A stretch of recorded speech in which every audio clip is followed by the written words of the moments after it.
సంవత్సరన్నరగా నేను పోరాటం చేస్తున్నటువంటి ఒక విషయం మీకు చెప్పాలి. చ శ్రీశైలంలో హిందువులు స్నానం చేయటానికి పాతాళగంగకు వెళ్ళినప్పుడు చేసేటువంటి దుశ్చర్యలు అవి సహించరానివి సార్.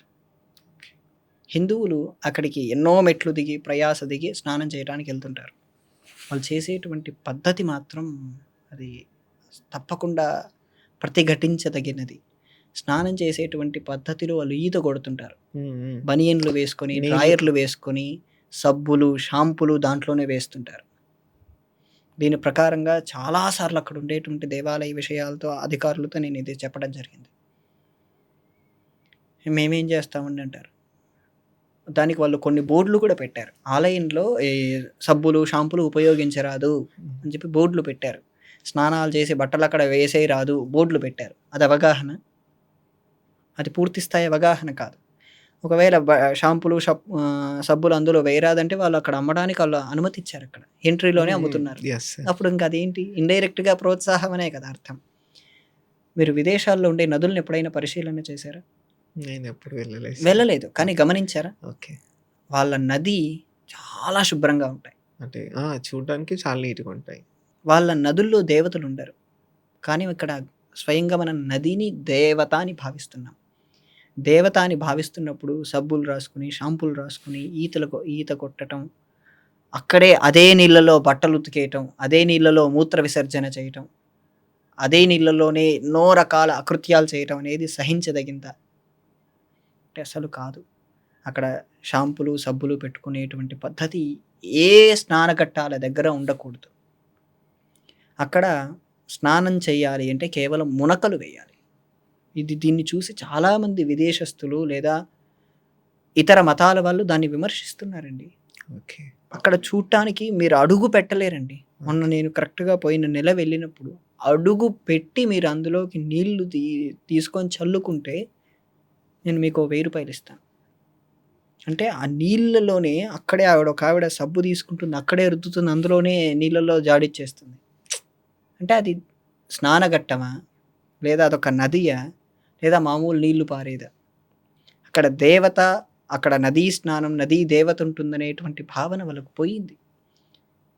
దీన్ని దేవస్థానం వారు ఏం చేయాలి అంటే పూర్తి స్థాయిగా కట్టడి చేయాలి. అక్కడ బట్టలు ఉతకటం, బట్టలు పిండటం, స్నానం చేయకుండా వచ్చి దీంట్లో మునగటం కూడా తప్పే. ఒక దేవత అంటూ అక్కడ ఉంటున్నప్పుడు మనం శుద్ధంగా ఉండాలి.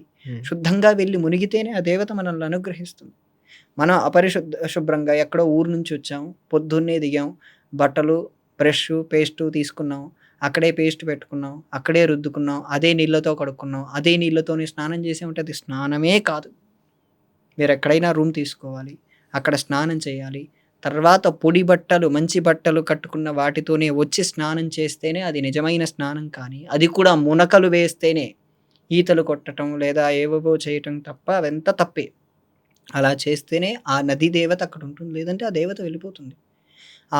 అక్కడ తీర్థ స్నానం అగస్త్యుడు ఆ నదిని చూసి నమస్కారం చేశాడు. అగస్త్యుడు లాంటి కొన్ని లక్షల సంవత్సరాలు జీవించిన మహర్షి ఆయన. ఇప్పటికీ జీవించే ఉన్నారు.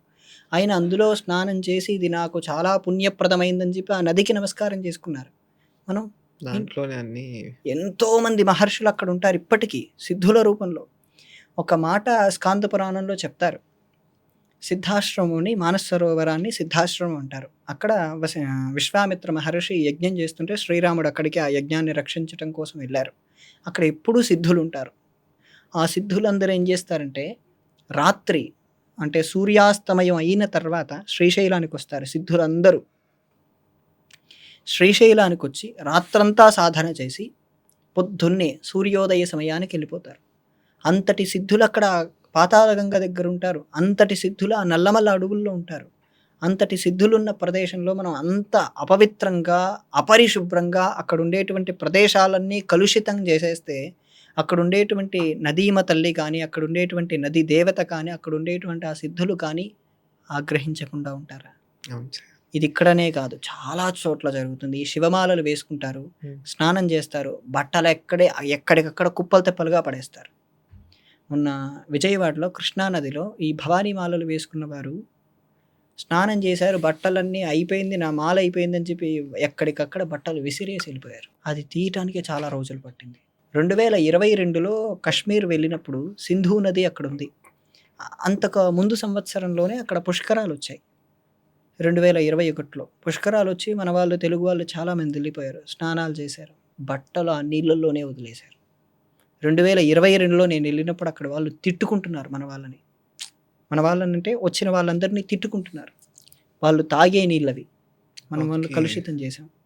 సో, నదిని దేవతగా భావించడం వదిలేసి భావించటం పోయింది పూర్తి స్థాయిగా. హ్మ్.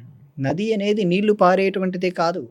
నది అనేటువంటి దానికో పద్ధతుంది. నదిలో స్నానం చేసేటువంటి విధానం చాలా ఉంది.